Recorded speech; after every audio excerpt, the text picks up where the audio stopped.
Donc on continue la vidéo sur les escalades de privilèges et on va voir nos séquences d'évasion, ok? En fait, c'est quoi? Bah, c'est chercher des programmes, les fameux GTA Beans dont je vous parle tout le temps et voir comment on peut utiliser bah, les GTA Beans pour escalader nos privilèges. Je vous dis tout le temps, faites le sudo -l et à partir de là, vous savez les programmes. Voilà. On envoie un paquet. Donc là, après, vous connaissez un petit peu comment ça se passe. Je vous remonte. Vous allez dans GTF Beans, ok, et on va utiliser des LOL Beans. GTF Beans. On a vu, notre premier programme, c'est IfTop, ok, et bah, on va choisir le programme dans la liste et on va voir comment bah, on peut devenir route.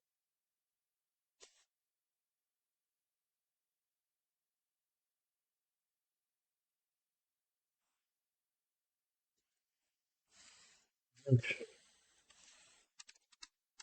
top, on voit qu'on peut passer shell, sudo, je vais essayer le shell, ok,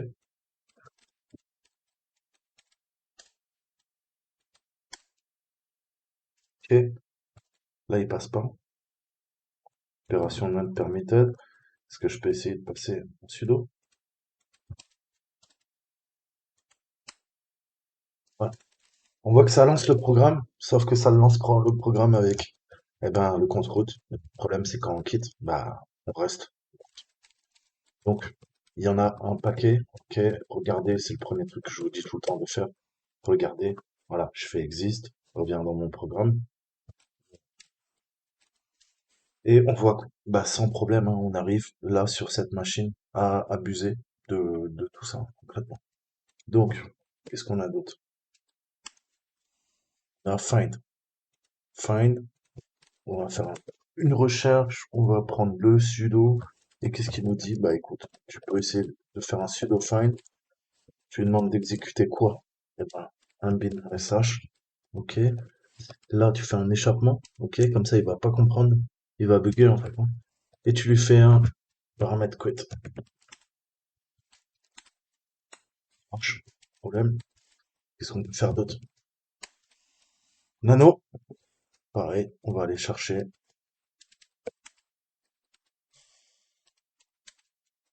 Ah non. Ouais, Nano, on peut faire plein de trucs avec Nano. Donc, sudo Nano.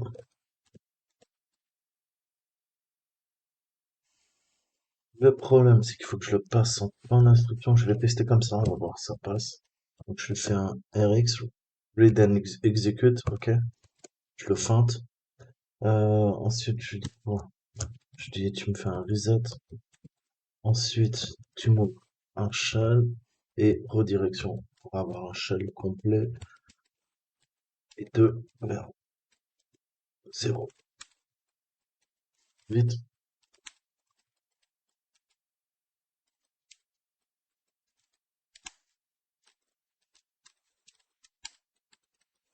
Je pense que je suis route. Comment je peux vérifier ça vu que j'ai pas un shell complet? Qu'est-ce que je pourrais faire? Euh, je peux faire un sudo? Ouais, sudo, donc je sais bien que je suis sudo. On est d'accord.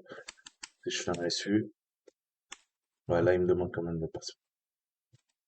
Et vous voyez, pour vous montrer, je peux faire un sudo nano dt. Hmm. Je l'ai lancé, non, ça le fait planter. Ça le fait planter. Mais il dit ouais, j'ai un shell. J'ai un shell en route, mais il n'est pas tout à fait fonctionnel.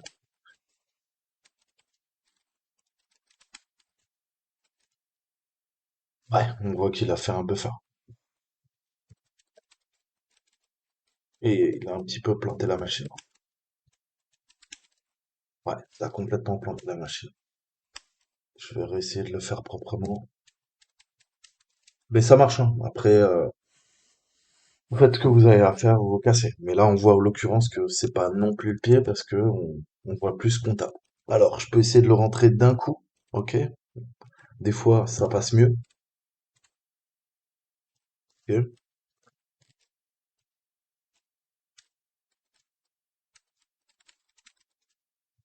Non, là, c'est pas passé. Donc le seul moyen, ouais, c'est de le faire séquentiellement, comme je viens de le faire avec des points-virgules. Et vous voyez que ça marche. Mais la preuve en est, je peux pas faire de sudo si là, je peux faire un sudo. Je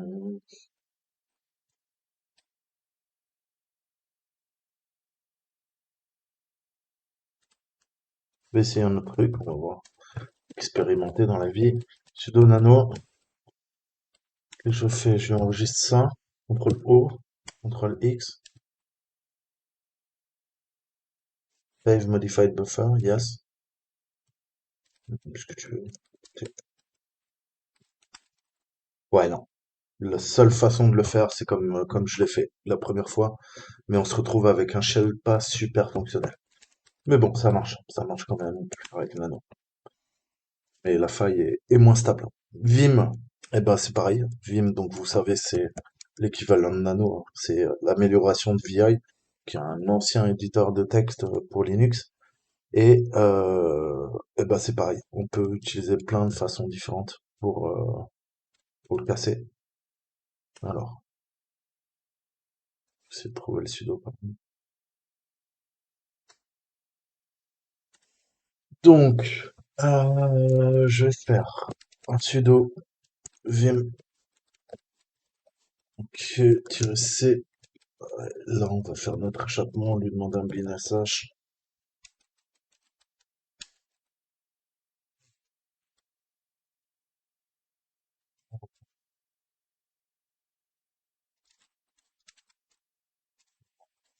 C'est pas passé. Donc, il y a trois versions, si vous voulez. Je regarde. C'est pas moi qui ai fait si, c'est moi qui ai fait une boulette. Quelle est la différence entre les deux? Ah oui, j'ai fait un tiré vide. C'est de ma faute. Ok, donc ça passe. Voilà, après, il faut faire le bordel WQ pour quitter. Non, tu veux pas.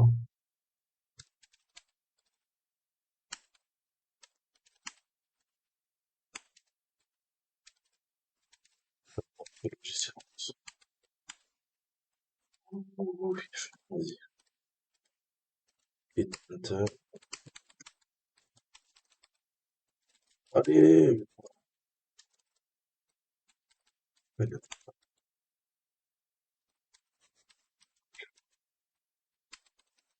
C'est WQ pour le quitter. Là,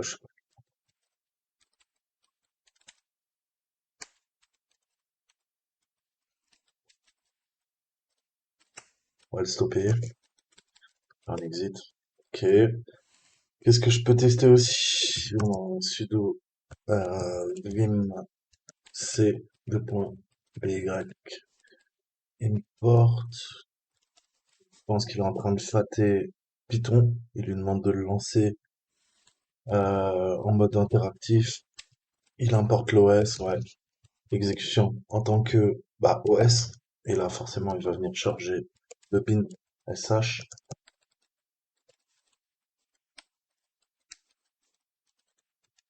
Ok, virgule. Ok, il l'appelle. Comme une virgule, alors la syntaxe est vraiment particulière. Ok, tu fais un mode interactif en Python et il veut un reset. Donc avec les commentaires, ça va nous permettre de faire l'échappement et il nous demande de l'exécuter après cette instruction exec sh. Bah, la syntaxe est totalement dingue.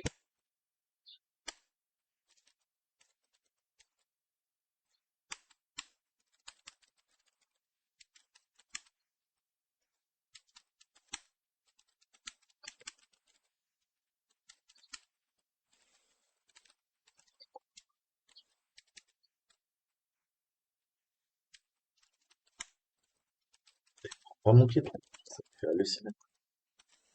Ouais, il y en a certains, ça le fait quand même bugger.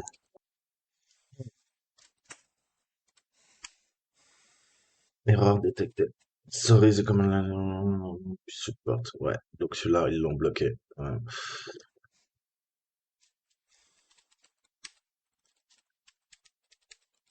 Ouais, donc ils marchent pas tous, ça serait tout robot, vous l'imaginez.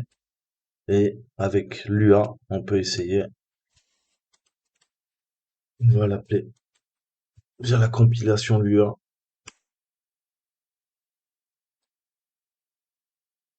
C'est pareil, l'UA est pas sur la machine. Donc là, ça, en fait, ça va dépendre vraiment simplement voilà, des librairies qui sont installées, des programmes, et en fonction de ça,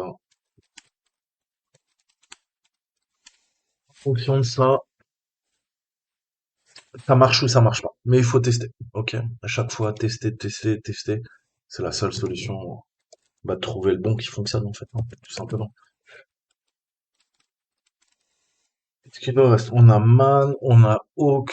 Alors, Man. Yeah, man.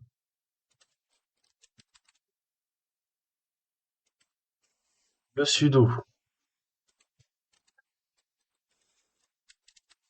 On va faire un double man. On va faire un man de man. En instruction bin, message. Hmm. Un, sudo man, man. Là, je le feinte. Je l'appelle dans le man. Je peux l'appeler. Ça serait fou, ça. Ça marche. Donc, vous voyez qu'à chaque fois qu'il y a ce type de faille, en fait, eh ben, on appelle quoi? On appelle un programme avec sudo. Il ne nous demande pas le mot de passe. Ça garde les privilèges et ça les maintient élevés. Alors que, bah, on accède à des parties sensibles, on devient root, ok? Et même en quittant le programme, on reste root, ok? Donc c'est toute la puissance pour faire des privesques, en fait, hein. Donc ça marche. Il y en a qu'un là pour celui-ci. On va voir Hawk. Très utile pour manipuler des fichiers. Très complexe aussi. Alors, qu'est-ce qu'on peut faire? Exit. Hmm. Je vais prendre après. Là. Exit. Ah ouais, d'accord, il croit qu'on est encore dans le manuel, en fait. Ouais, ça part complètement en couille. Bref, qu'est-ce qu'on peut faire avec Hawk? Sudo, Hawk, là, je lui demande de faire semblant de manipuler un string, et en fait, on va lui donner un string, encore une fois, mal formé, hein, c'est tout le principe de ça, c'est soit de faire des échappements, soit bah, d'exécuter du code arbitraire, en fait, hein, dans des chaînes de caractères. Lui, il comprend pas trop, il exécute, et malheureusement, en exécutant, bah, ça pirate la machine. Ok.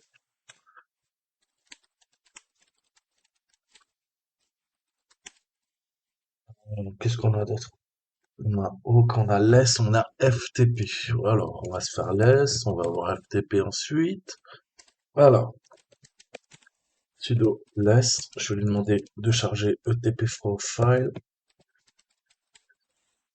Marche. Mhm. Et là-dedans, je lui dis, écoute, tu me lances mon bin message. Putain, ça marche. Ah, le plus fou, c'est que ça marche.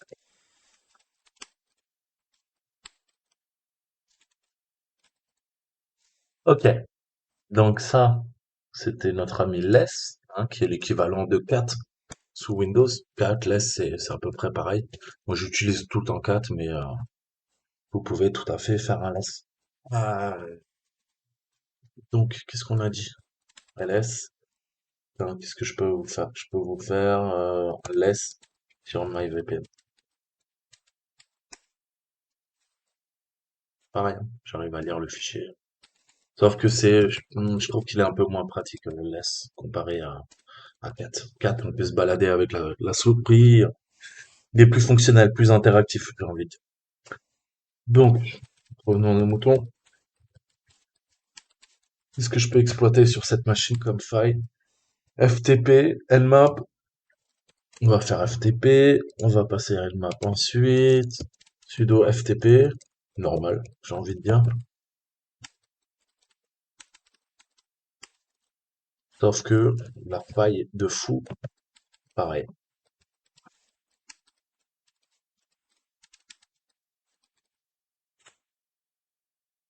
Dingue ça. Dans du beurre. Comme dans du beurre, quoi. Ok, on va voir une map très utilisée. Ça fait réfléchir, hein, n'empêche. Tu te dis, putain, putain, je crois que je vais vérifier que Nmap s'exécute bien, genre, avec sudo, tu vois, chez moi. Oh, putain, truc de dingue. Donc, on peut faire deux trucs. On peut déclarer une variable, ok? On va l'appeler mktemp pour cet exemple. Donc, qui dit variable dit dollar, ok? Comme dans les banques. Qu'est-ce qu'on va lui dire? On va lui dire, ok. Donc là, je définis ma variable tf. Ensuite, je lui dis quoi? Tu me fais un écho. Ouais, s'exécute, hein, parce que quand même un peu de bas niveau pour l'exécuter. C'est pas n'importe quoi, le business hash. Ok, je vérifie ma syntaxe, je referme, et je lui dis, bah, tu quoi, toi, tu pars dans ma variable, ok, appel de la variable, dollar, tf, on l'a appelé tf. Et après, qu'est-ce que je fais? C'est assez dingue. Je lance nmap, classique, et là, je lui demande de charger un script, et je vous le donne en mille et mille. Le script, bah, c'est ma variable. Bim! Voilà. Il a cru que c'était un script NSE. Il a cru. Ça, c'est possible. Donc ça, c'est si l'input echo is disable et s'il y a le mode interactif, hein, donc ça, c'est sur les versions de la 2 à la 5.21. On peut faire autre chose. On peut faire un sudo nmap en mode interactif. Ok, pas de problème. Donc là, on rentre dans nmap et là, on lui dit, bah, coucou, sh. Donc voilà, si très très sale, vérifiez vos droits hein, sur tous les GTFO bins. De toute façon, c'est comme les LOL bins sous Windows, hein. Vérifiez bien vos droits parce que vous voyez qu'il suffit d'un shell après sur votre machine, un reverse shell, et puis on vous pirate, mais c'est même pas une question de minutes, c'est une question de 2 secondes pour quelqu'un qui est expérimenté. Je dis pas ça pour moi, hein, loin de là, mais on voit la puissance hein, des failles. Donc, ah, c'est fait, je crois qu'il en reste un, si je dis pas de bêtises. Hmm, ok, faut que je sorte quand même.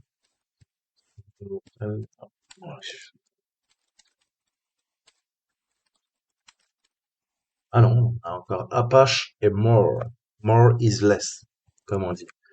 Donc more, c'est une amélioration de less. Qu'est-ce qu'on fait? Qu'est-ce que je peux faire? Je peux faire more. Ouais, voilà. Ok, more. La philosophie, on dit more is less. More, c'est un peu comme cat, c'est un peu comme less. Mais je trouve que c'est un less en amélioré, quoi. Parce qu'au moins il est moins buggé. Je préfère un more que less. Donc on va voir. Et ensuite on finira par Apache. Le tome 4. Ok, tranquille. Donc avec more, il n'y en a qu'une élévation. Pareil, on doit appeler externe. Ok, en majuscule. Donc, vous vous rappelez, hein, c'est le gestionnaire de fenêtres, hein. Enfin, du terminal, on va dire. Mort. Je lui demande de charger ETC Profile. Et là, pareil. Coucou!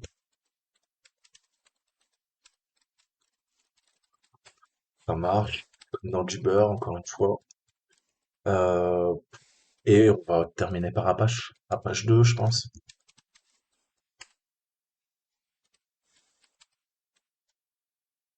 Apache, il nous trouve un. Je suis surpris. Apache 2.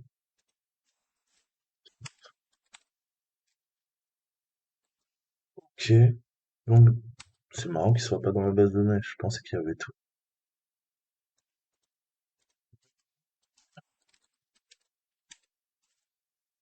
Il n'y a pas Apache.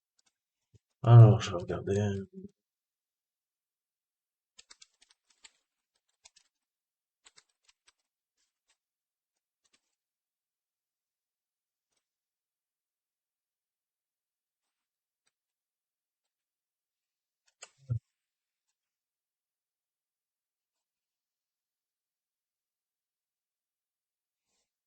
Ok.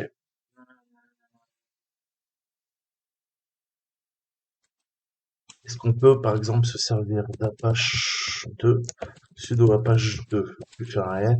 Je lui dis, vas-y, regarde dans Shadow. Ouais, mais sur cette machine, sur cette machine, tout le monde a le droit de regarder, donc c'est un peu facile, j'ai envie de dire. Ouais, non, c'est pas ça que je vois. Hmm,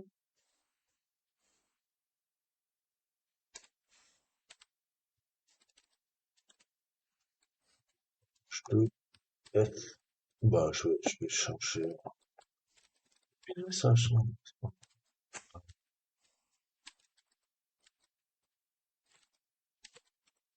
Hmm, bon,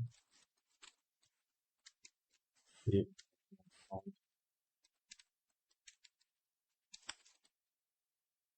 ça referme.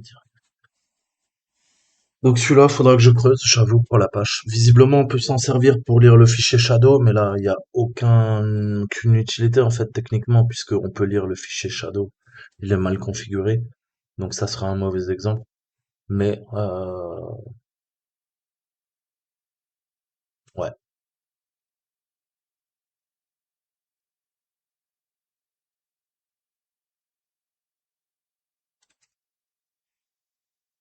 Donc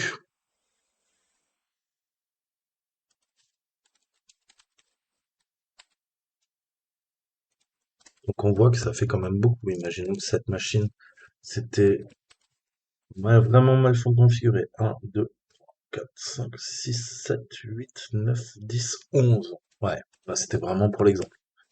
Mais vous voyez que bah, ça passe comme dans du beurre. Maintenant, on va voir un petit peu les variables d'environnement, en fait, hein. Sudo, il peut être configuré pour hériter de certaines variables d'environnement et bah, certaines variables d'environnement de l'environnement de l'utilisateur. C'est surtout ça le plus important. Donc c'est pareil, on va vérifier quelles variables d'environnement sont héritées, ok? Et je l'ai fait là. On a quoi? On a les plus importantes, c'est les env keep, ok? Et là, je vois environment keep et ça nous dit quoi? LD library underscore path. LD underscore. Donc, qu'est-ce qu'on voit? Si je dois résumer, LD preload et LD library path, elles sont toutes les deux héritées de l'environnement de l'utilisateur. Là, en l'occurrence, on les voit. Ok. Event keep et library path. Donc, qu'est-ce qu'on peut faire avec ça en fait? Bah, LD preload, ça charge un objet partagé en fait, avant toute autre chose. Euh, donc ça charge un objet partagé avant toute autre chose lorsqu'un programme est exécuté en fait. Elle dit librairie pass, ça fournit une liste de répertoires dans laquelle les bibliothèques partagées sont recherchées en premier. Donc on va pouvoir exploiter ça, vous avez bien compris, avec le preload. On peut charger un objet partagé avant toute chose, avant qu'un programme même soit exécuté, et le pass fournit une liste de répertoires avec les bibliothèques partagées. Donc, on peut bidouiller ces deux, en fait, hein, pour créer quoi?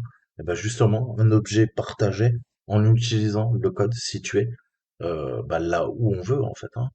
Donc, vous allez voir que ils nous ont été gentils avec nous, ils nous ont donné encore une fois bah, des outils, hein, vous avez vu. On a Tools, on va aller dans Tools et on a un preload, un fichier C et on va venir abuser. Sudo, ok, donc on a le preload C. Qu'est-ce que je vais faire? Bah, je vais utiliser mon compilateur préféré, ok? Un peu comme tout à l'heure, je vais prendre les armements fpic, ok? Faire, parce que on veut un objet partagé. Qu'est-ce qu'on lui dit? On lui dit no start file, ok? Donc là, je pense que le nom parle tout seul. Mon output, je lui dis quoi? Bah, tu vas me le mettre dans TMP. Je sais que, honnêtement, il y a de fortes chances que j'ai le droit d'écrire dans TMP. Et si je le compile, ça va devenir un fichier SO, ok? Donc je lui dis quoi? Bah en output, tu vas me mettre un payload, so, et la source pour compiler, c'est user tools et preload. Mais là, cette fois-ci, c'est le fichier, pas de source, codé en C. Ok, donc là, en théorie, il m'a spawné dans TMP un preload. On va vérifier quand même, j'ai pas envie de dire de bêtises. Voilà. On a notre preload. Donc maintenant, ce qu'on va faire, en fait, on va exécuter l'un des programmes auxquels on est autorisé à, à exécuter via sudo, ok, qui a été listé. Donc un de cette liste que vous voyez au-dessus là. Et on va définir la variable d'environnement LD preload sur le chemin complet du nouvel objet partagé. Alors vous allez me dire ouais mais on a déjà fait, on a vu que ça marchait. Ouais mais c'est une autre technique. L'art de l'escalade de privilèges, c'est de connaître toutes les techniques. Ok? Comme ça vous en avez. Plus vous avez de cordes à votre arc, plus vous serez efficient en termes de hacking. Ok? Donc là je lui charge mon preload saut. Et je lui mets quoi? Bah, le programme que je veux. Allez, je vais utiliser FTP. OK? Et voilà.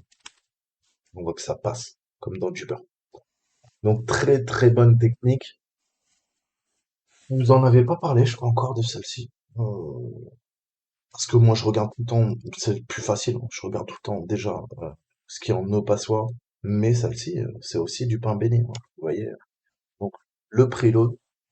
Et, on voit qu'on récupère sans problème, hein, un shell racine, root, quoi. Et, on va voir aussi comment on peut exécuter, là cette fois-ci via le librairie pass, le même type d'attaque, mais autrement.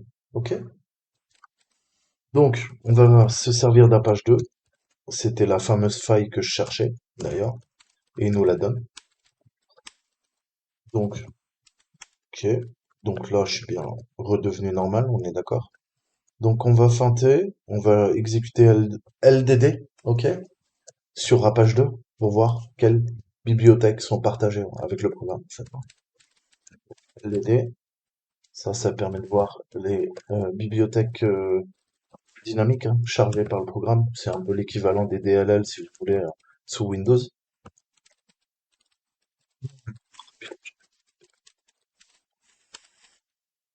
Add username Apache run user.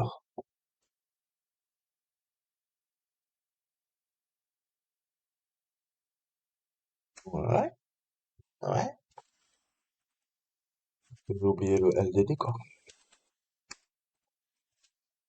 Ok. Donc, on voit nos sauts, nos librairies chargées, nos fichiers sauts, so name, et bah, on voit qu'on en a un paquet, en l'occurrence, concernant Apache 2. Donc maintenant, on va en prendre un, on va se focaliser sur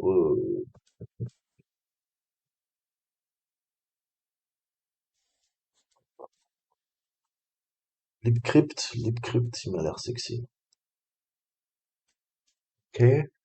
Parce que généralement, pour chiffrer, déchiffrer, faut avoir quelques droits. Donc je pense que dans cette librairie, il devrait y avoir des petits droits qui vont nous permettre de lui faire la main. Donc, on va utiliser libcrypt. Donc, pareil, encore une fois, qu'est-ce que je fais? Faut que je revienne, pardon, dans...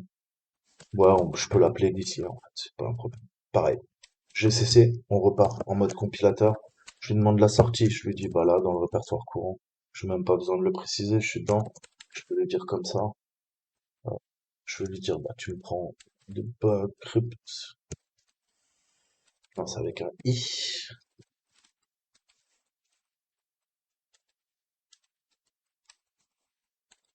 Ok. Partager encore, hein, parce que c'est le but. Je reprends mon argument fpic et je lui demande bah, de me prendre la source. Et on a vu qu'on avait deux fichiers qui étaient présents dans cette arborescence sudo. On avait tout d'abord le premier qu'on a utilisé et on a le second, c'est le librairie pass. Ok, c'était où? Ça, c'était le premier, on s'est servi de preload. Là, on va se charger de librairie pass.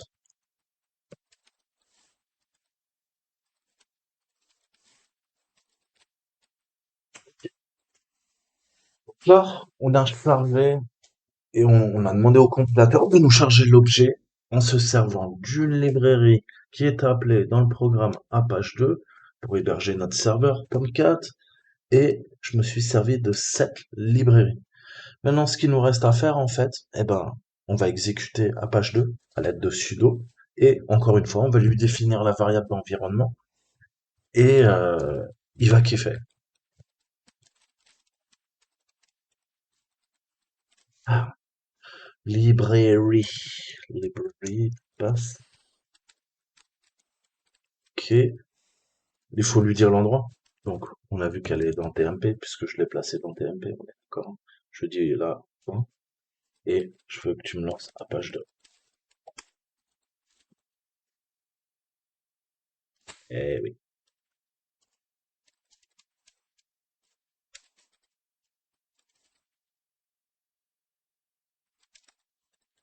C'est pas passé. Non, c'est pas passé, j'ai fait une boulette. Donc, à mon avis, c'est le GCC, je vais lui mettre temp, il a pas kiffé le point. En même temps, je suis con. Fuck.